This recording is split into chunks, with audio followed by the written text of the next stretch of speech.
제목부터 오늘은 부담스럽고 어렵죠. 복수심 조차, 복수도 아니고 복수하려는 마음조차 갖지 말라, 이런 말씀의 제목입니다. 그러니 굉장히 어려운 말씀이죠. 그러나 오늘 이 본문에서는 예수님께서 분명히 이것을 말씀하고 있어요. 그래서 오늘 38절에 보면 또 눈은 눈으로 이는 이로 갚으라 하였다는 것을 너희가 들었으나 나는 너희에게 이르노니 악한 자를 대적지 말라라고 말씀하지요. 그리고 이 내용에 대해서 이제 더 어떤 말씀들로 이 악한 자를 대적하지 말라는 것에 대하여 더 자세하게 설명하시는가 하면은 거기 뒤에 계속되는 말씀이 이렇습니다. 39절에 보면 나는 너희에게 이르노니 악한 자를 대적지 말라. 누구든지 내 오른편 뺨을 치거든 왼편도 돌려대며 또 너를 송사하여 속옷을 가지고자 하는 자에게는 겉옷까지도 가지게 하며 또 누구든지 너로 억지로 오리를 가게 하거든 그 사람과 심리를 동행하고 또 이 마지막에는 아주 결정적이죠. 내게 구하는 자에게 주며 내게 꾸고자 하는 자에게 거절하지 말라. 이렇게 말씀합니다.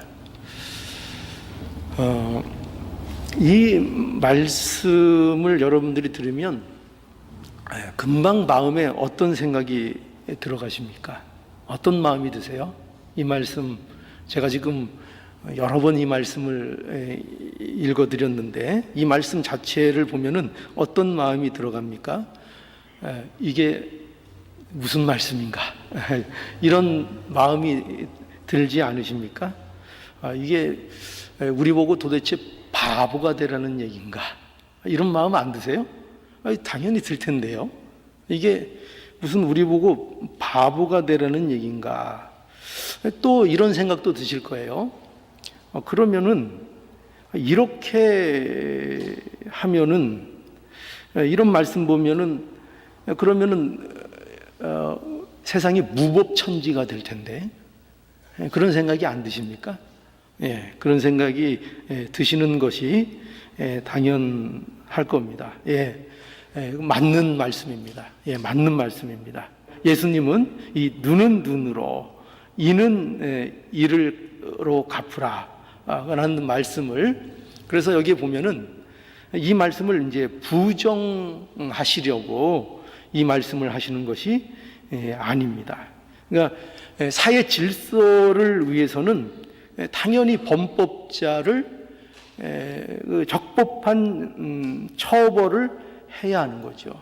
그래야 그 사회의 질서가 유지가 되고 또 악을 억제하는 매우 중요한 기능이 이 눈에는 눈으로 또 이는 이로라는 그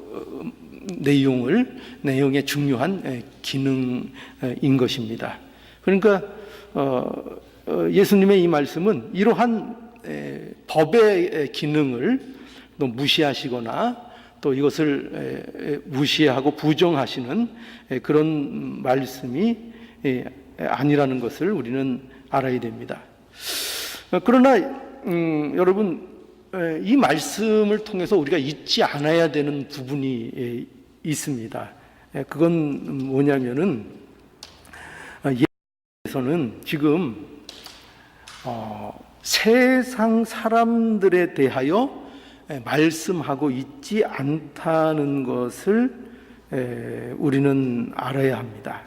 지금 예수님께서는 지금 세상 얘기를 하자는 게 아니고 하나님 나라의 말씀을 하고 계신 것이고 그 하나님 나라의 백성들인 천국 백성에 대한 말씀을 하고 계신 겁니다. 그러니까 이 부분을 놓치면 그러면 당장 우리는 금방 이게 무슨 말인가, 아까처럼 우리 보고 바보가 되는 얘기인가, 이렇게 금방 반응할 수밖에 없습니다. 물론 그런 마음이 이해가 가고 당연히 그런 마음이 아직 드시는 것이 정상적이라고도 보아지지만, 그러나 분명히 아셔야 됩니다. 이 말씀은 세상 얘기 아닙니다.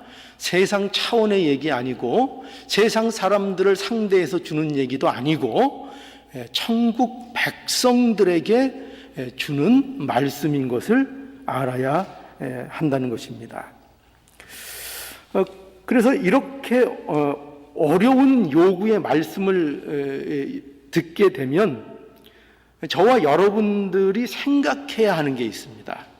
그게 뭐냐면은 이것을 어떻게 순종할 수 있지, 이런 생각하지 마시고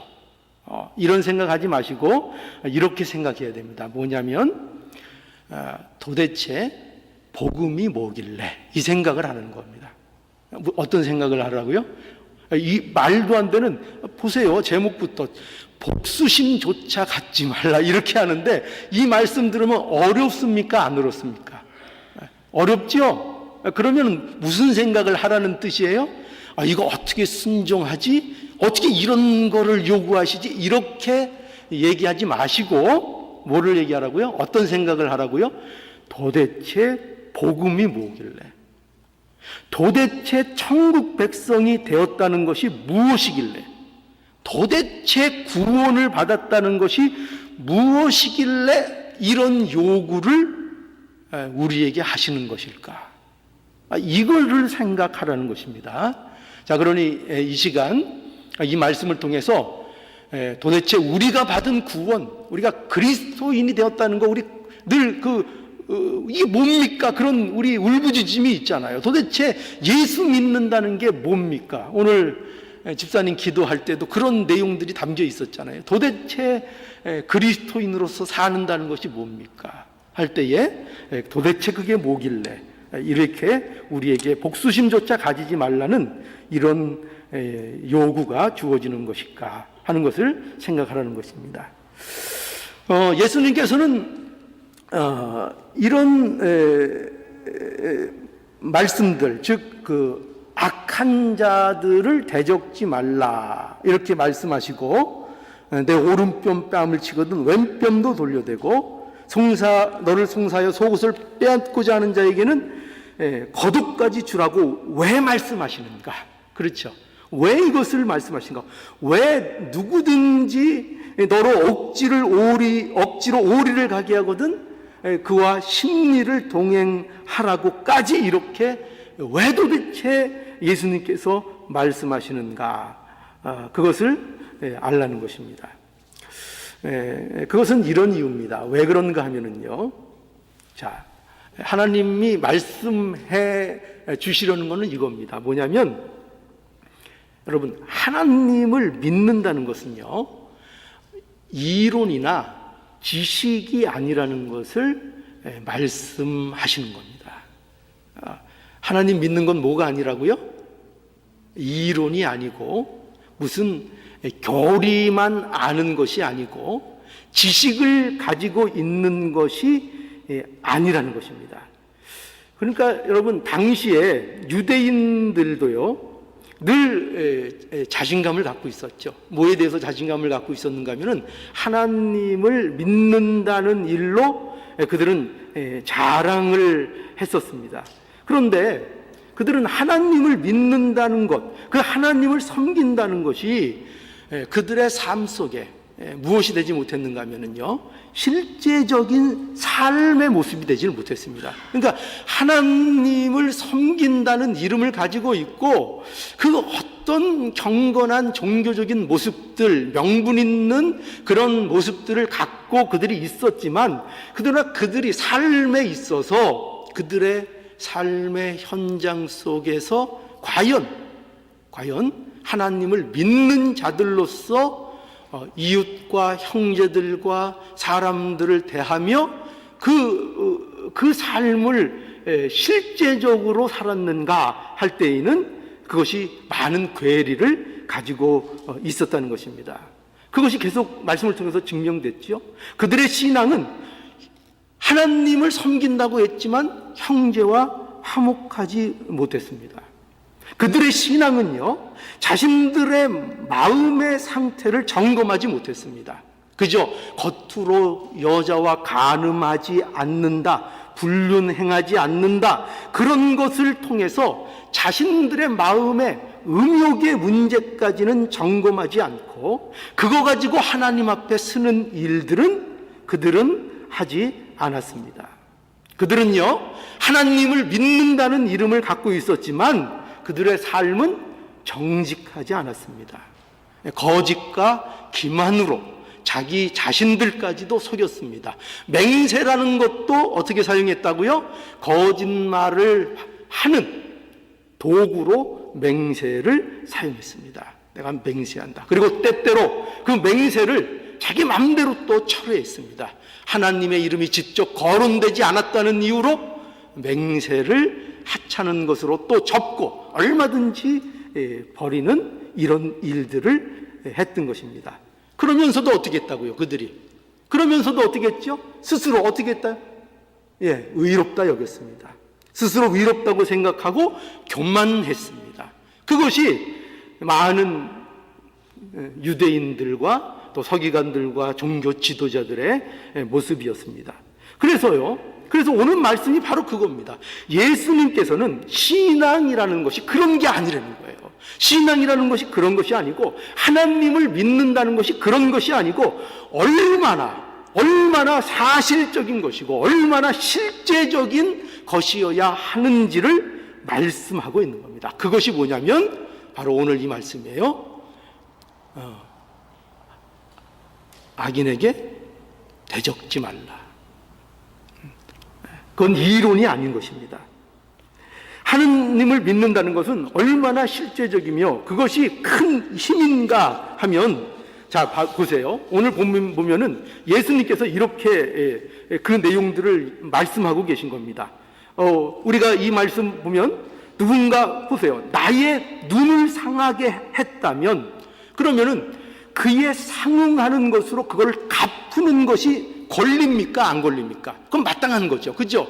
만약에 여러분들에게 누가 내 눈을 상하게 했거나 나에게 어떤 해를 끼쳤으면 그 해를 끼친 만큼 최소한 처벌을 받게 하는 것이 그것이 권리입니까? 아닙니까? 마땅한 권리이죠. 그죠? 그러니까 오늘날은 직접 그때처럼 눈을 해악이 있으면 나도 눈을 빼고 손을 상하게 있으면 손을 자르고 도둑질을 하면 손을 자르고 그렇게는 하지 않지만 그에 응당하는 대가를 치도록 하고 있는 것이 법입니다.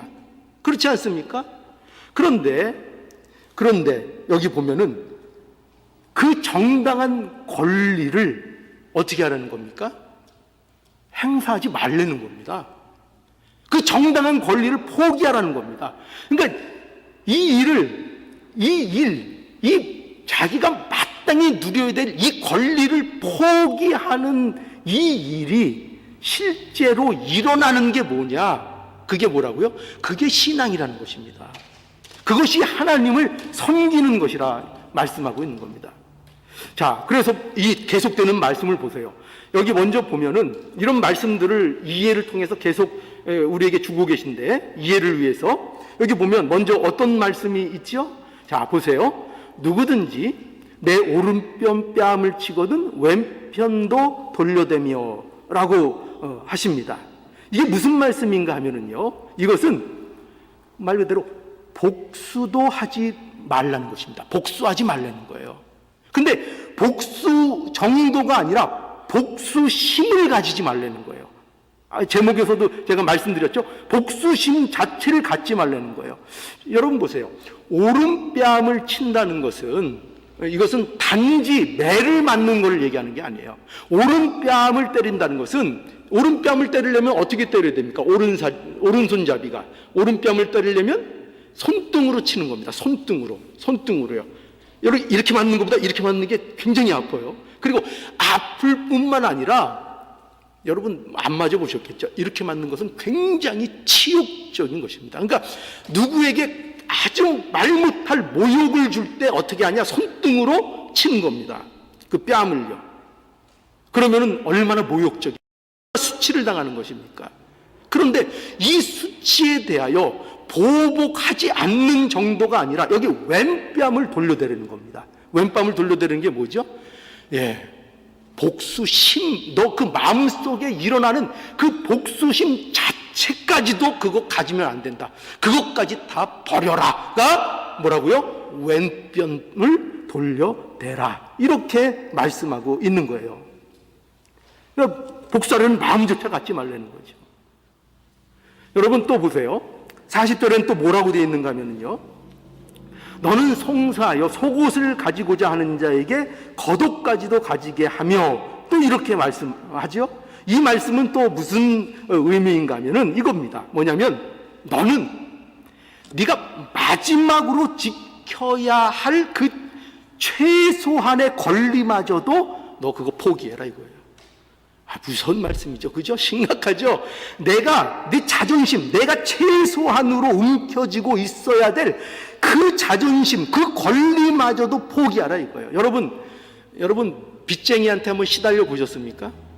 빚쟁이한테 시달릴 때요, 빚쟁이들이 그 집에 있는 물건들 들고 나가는데, 그래도 빚쟁이들이 머리가 그래도 있고 그래도 똑똑한 빚쟁이들은요, 최소한 뭐는 남겨둡니까? 그 집에 최소한 숟가락과 냄비는 남겨두는 법입니다. 그렇죠? 왜? 그래서 밥도 좀 해 먹고 뭐를 해서 먹고 힘을 내야 일을 해서 나머지 빚을 갚을 거 아닙니까? 그러니 그 모든 것을 뺏어오는 것은 그것은 미련한 짓이고, 그래서 법적으로도 그래요. 법적으로도 보면은 그런 법이 제가 있는 거로 알아요. 어떤 최소한의 생활을 유지할 만한 거, 그거는 남겨둬야 돼요. 그 모든 거를 가져오면 안 되는 거예요. 아만 빚쟁이라 그래도. 그렇죠? 그런데 여기 보면은 속옷을 송사해서 뺏으려고 하는 자에게 뭐까지 내어주라고요? 겉옷까지 주라는 겁니다. 겉옷. 왜 그렇죠? 이 겉옷은 뭔가 하면은요, 속옷은 없어도 겉옷은 있어야 되잖아요. 겉옷은 있어야 어떻게 할 겁니까? 나가서 일을 해야 될 거 아니에요. 빚 갚으려면 나가서 일을 해야 되고 돌아다니고 활동을 해야 되는데, 그까지 속옷 없는 거야 겉옷으로 가리면 되잖아요. 그죠? 그러니까 겉옷까지는 뺏으면 안 된다고요. 겉옷까지는 최소한 남겨두어야 하는 겁니다. 그러니까 그 겉옷은 뭐죠?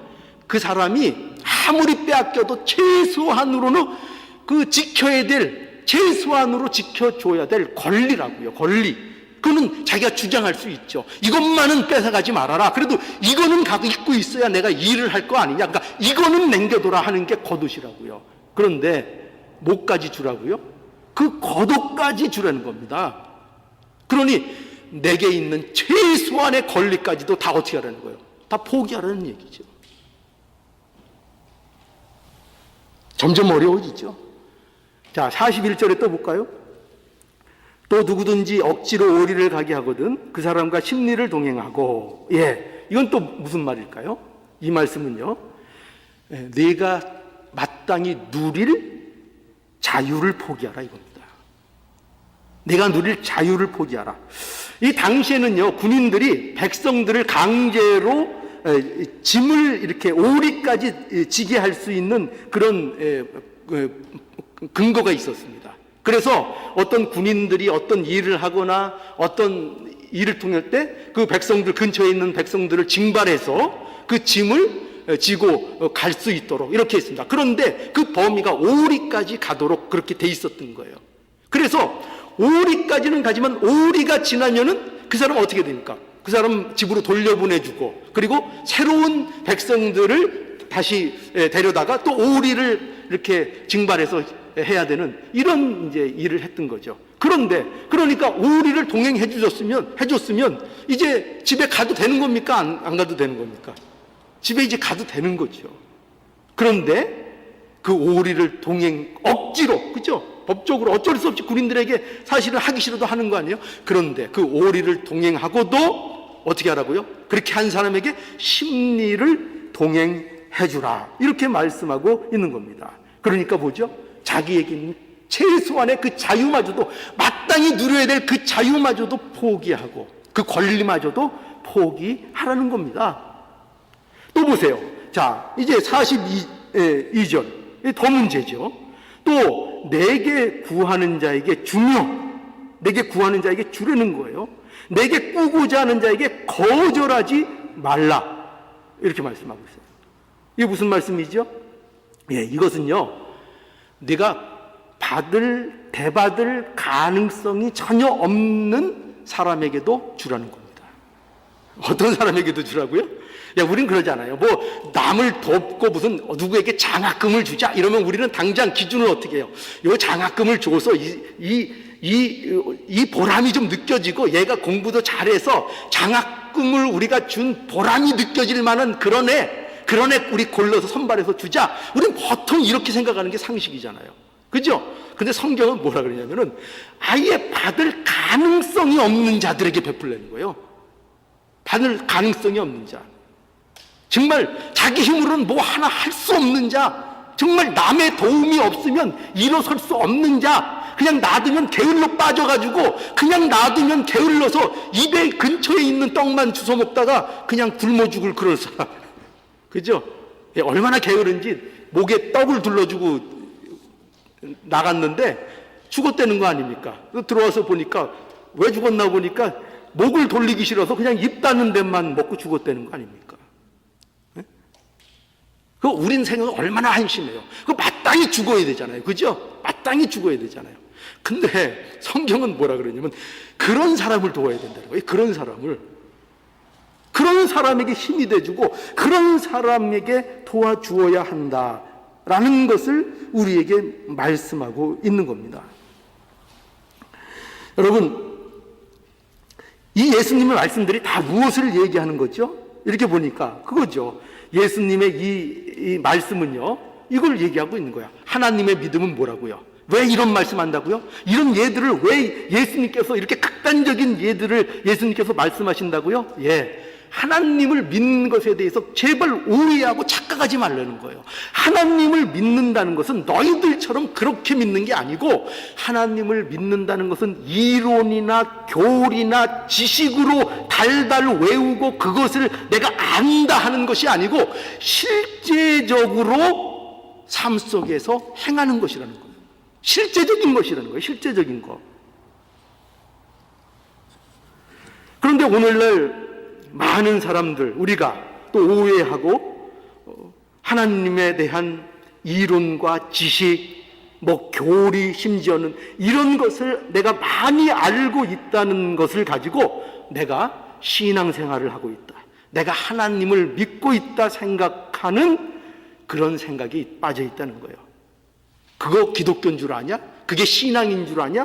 그것이 하나님을 믿는 것인 줄 아냐? 그렇지 않다는 거예요.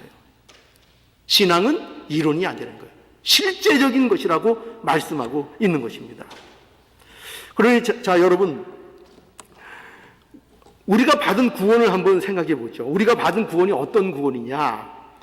우리는 구원하면 어떻게 생각하느냐 하면요, 구원을 이렇게 생각하죠. 뭐냐면 천국 가는 것만 생각합니다. 구원 받았다 그러면 천국 가는 거구나, 이렇게 생각을 합니다. 그런데 그거 아닙니다. 구원 받았다는 것은 천국 간다는 얘기가 아니에요. 이게 무슨 말인가 하면은, 천국은요, 우리가 천국을 약속받고 천국에 우리가 가게 되는 것은 우리가 구원을 받았기 때문에 가는 겁니다. 구원을 받았기 때문에 천국을 우리가 가는 거예요. 우리가 구원 그 자체가 천국이 아니고, 구원이라는 것을 예수 그리스도 안에서 우리가 받았기 때문에 천국을 우리가 가게 돼 있는 것이고, 천국이라는 것을 약속받고 있는 것입니다. 그래서 구원을 받았다는 것은 이제 우리가 어떤 존재가 되었다는 것인가 하면은 예수 그리스도와 연합한 존재가 되었다 하는 것이, 그게 구원입니다. 뭐가 구원이라고요? 예수 그리스도와 연합된 존재가 된 것, 예수 안에서 죽고 예수 안에서 산 자가 된 것, 그것이 바로 구원이라고요. 그것이 구원을 받았다는 겁니다. 그리고 그 구원을 받았기 때문에 천국 백성인 것이고, 그 구원을 받았기 때문에 천국이라는 것이 우리에게 약속되었고 천국에를 우리가 가는 겁니다. 그러니까 구원은 예수 그리스도와의 연합인 겁니다.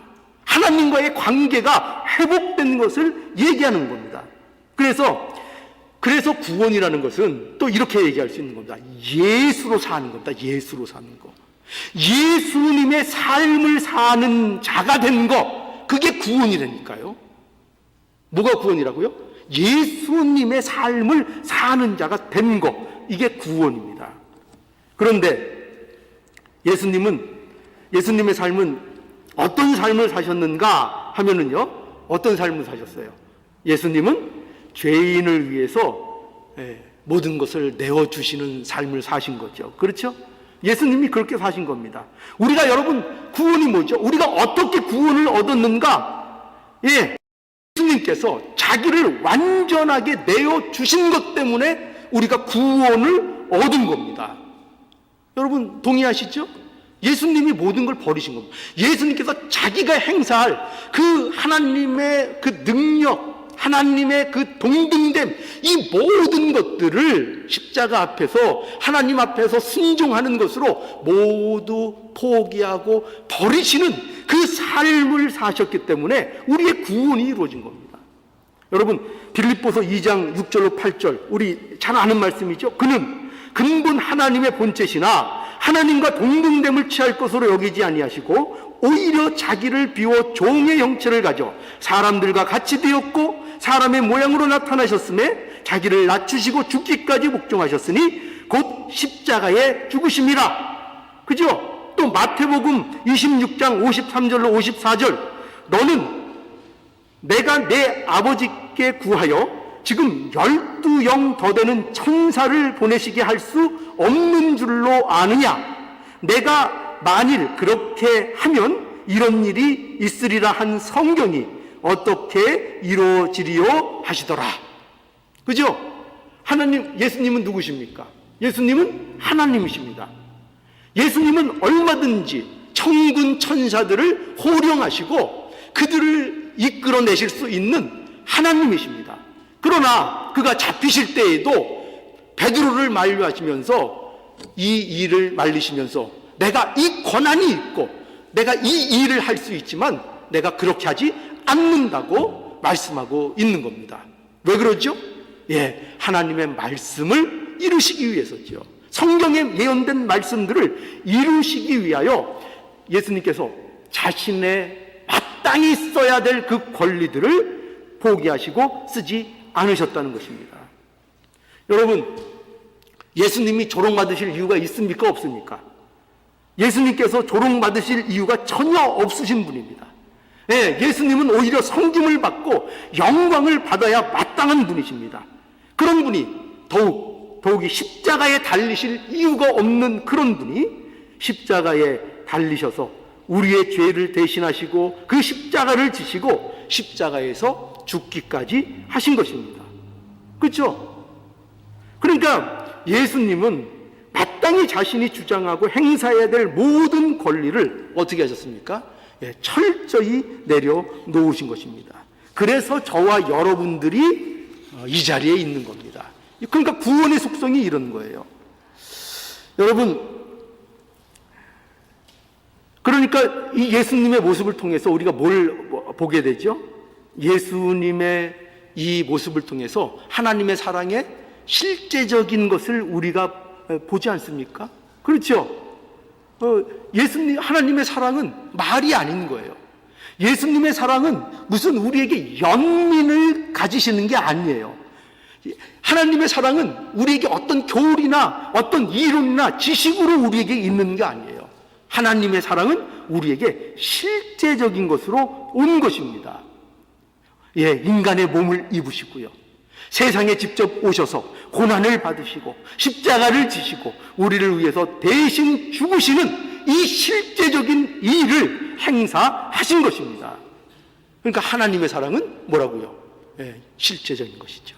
이것처럼 사실적이고 이것처럼 실제적인 것은 없는 것입니다. 그러니 여러분, 우리가 오늘 이 말씀을 통해서 여러분 이거 꼭 기억하시기 바랍니다. 기독교 신앙은 결코 이론이나 어떤 개념을 붙잡고 있는 것이 아닙니다. 우리 모두가 이거를 심각하게 점검하고 생각해 보아야 합니다.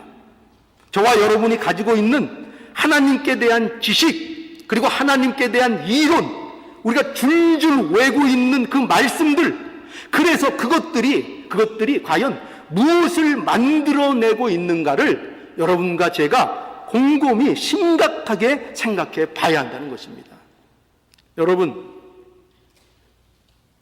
요한계시록에서부터 창세기까지 줄줄 외우는 그것으로 인하여 과연 우리가 무엇을 만들어내고 있는가 하는 것입니다. 이 요한계시록에 보면은요, 우리 그 라오디게아 교회가 등장을 하는데요, 이 라오디게아 교회는 하나님께 책망을 받은 교회입니다. 어떤 꾸지람을 받았는가 하면은 그 요한계시록 3장 17절에 보면은 이렇게 되어 있어요. 내가 말하기를 나는 부자라 부유하여 부족한 것이 없다 하나 내 곤고한 것과 가련한 것과 가난한 것과 눈먼 것 벌거벗은 것을 알지 못하도다. 예, 이 라오디게아 교회는 자신들이 가난하다는 사실을 몰랐다는 것입니다. 가난하다는 사실을 몰랐다는 거예요. 여기 가난하다는 것은 무슨 뜻인가 하면은요, 하나님과의 관계에 있어서 가난했다는 것입니다. 그들이 신앙적인 능력을 실제로 가지고 있지 않았었다는 것입니다. 그래서 거기 어떤 또 책망이 있었는가 하면은 너희들이 차지도 않고 더웁지도 않다, 이렇게 책망을 받았던 겁니다. 이게 무슨 말인가 하면은 그들의 신앙은요, 분명하지가 않았다는 겁니다. 분명하지 않았다는 것입니다. 그저 믿는다는 이름은 가지고 있고 하나님의 교회라, 하나님을 사랑한다, 하나님을 섬긴다는 여러 가지 이론과 교리와 많은 지식을 쌓고 알고 있었지만 그 모든 것들이 그들의 삶에 있어서 실제적인 믿음의 삶으로서 드러나는 것들이 별로 없었다는 것입니다. 분명하지 않았다는 것입니다. 이게 믿는 자들인지 안 믿는 자들인지 세상 사람들인지 도무지 분간할 수 없는, 그러면서도 입으로는 하나님을 사랑한다고 하고 또 뭐 성경에 대해서 물어보면 또 아는 것 많고 지식 많고 그야말로 창세기부터 그냥 줄줄 꿰고 있는데 실제적인 신앙생활은 안 했다는 것입니다. 그런 모습, 그것을 책망하고 있는 겁니다. 그래서 스스로 부자라, 부유하다, 부족한 것이 없다 했지만 실제로는 그들은 아무것도 가진 것이 없는 자들이었다라고 말씀하고 있는 거죠. 여러분, 저와 여러분들은 어떻습니까? 얼마나 하나님께 대해서 부유합니까? 신앙적으로, 영적으로 얼마나 부유합니까? 얼마나 우리의 신앙에 힘이 있고 능력이 있습니까? 우리의 신앙을 한번 점검해 보아야 합니다. 우리의 신앙이 얼마나 가련하고 가난한지 그것을 우리가 확인할 수 있어야 됩니다. 가난한데도 부자인 줄 착각하고 오해하고 있지 않나 생각해 봐야 합니다. 여러분, 우리는 몇 가지 행위를 가지고 자신의 신앙생활을 잘하는 줄 알고 부유한 줄로 알면 안 됩니다. 그러나 생각해 보십시오. 그것이 얼마나 그 부유하다고 생각하는 것이 단지 지식인지, 단지 개념적으로 믿는다고 착각하고 있는 것이 아닌지를 우리가 생각해 봐야 한다는 것입니다. 제가 자꾸 아까 이런 말씀 계속 반복해서 드리죠. 창세기부터 요한계시록까지. 그죠? 이게 왜 이 표현을 쓰는가 하면은 이게 소위 말해서 잘 믿는 사람들이라고 할 수 있는 표시기 때문에 그렇습니다. 그죠?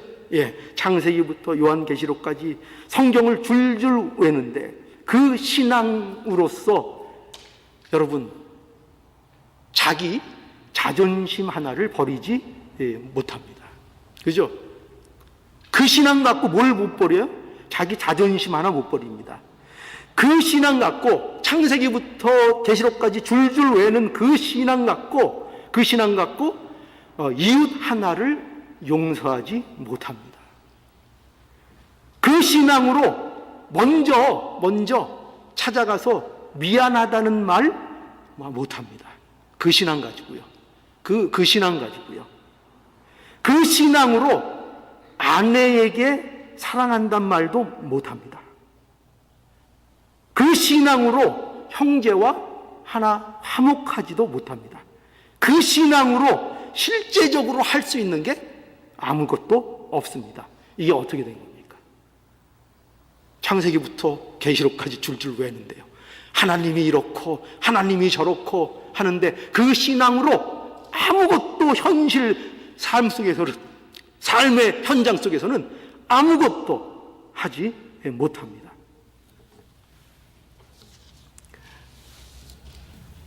여러분, 우리가 예수를 믿는다면요, 이러면 안 된다는 것을 우리가 알아야 됩니다.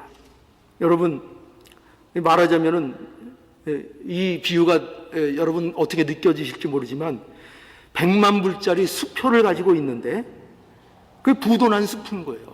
그래서 맥도날드 가서 커피 한 잔 못 사 먹습니다. 아니, 돈이 있다고 말만 하면 뭐합니까? 그죠? 어떤 사람은 돈이 있다고 말은 많고 자랑은 많이 하는데 실제로 맥도날드 가서 커피 한 잔 안 사줘요. 그거 뭡니까? 그죠? 그 신앙 어디다 쓰는 겁니까? 그 신앙 어디다 쓰는 겁니까? 하나님을 믿는다고. 모든 거 얼마나 많이 합니까? 이건 저한테 하는 말씀 같아요. 얼마나 교리입니까? 그죠? 얼마나 성경을 많이 봅니까?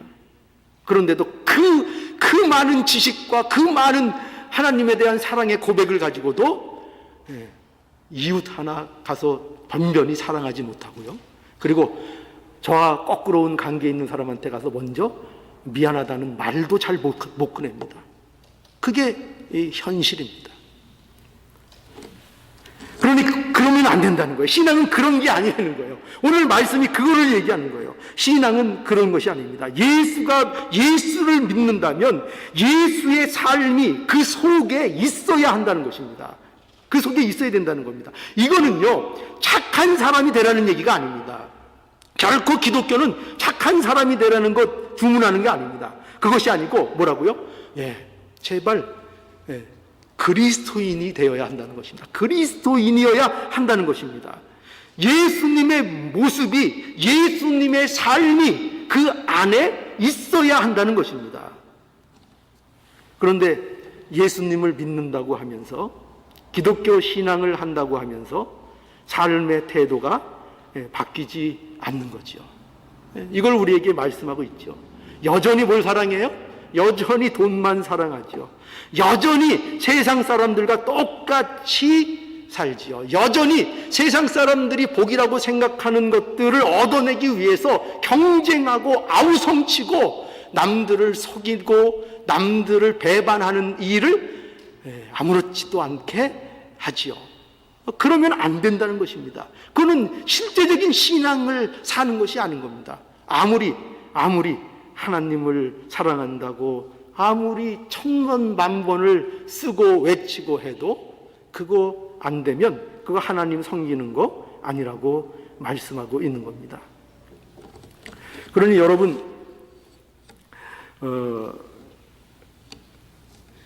저와 여러분들이 이걸 보여줘야 되는 거예요. 뭐냐면 세상에 대해서 저와 여러분들이 이걸 보여줄 수 있어야 되는 것입니다. 뭐냐면 세상이 전부가 아니라는 사실을 저와 여러분들이 세상에 대해서 보여주어야 하는 것입니다.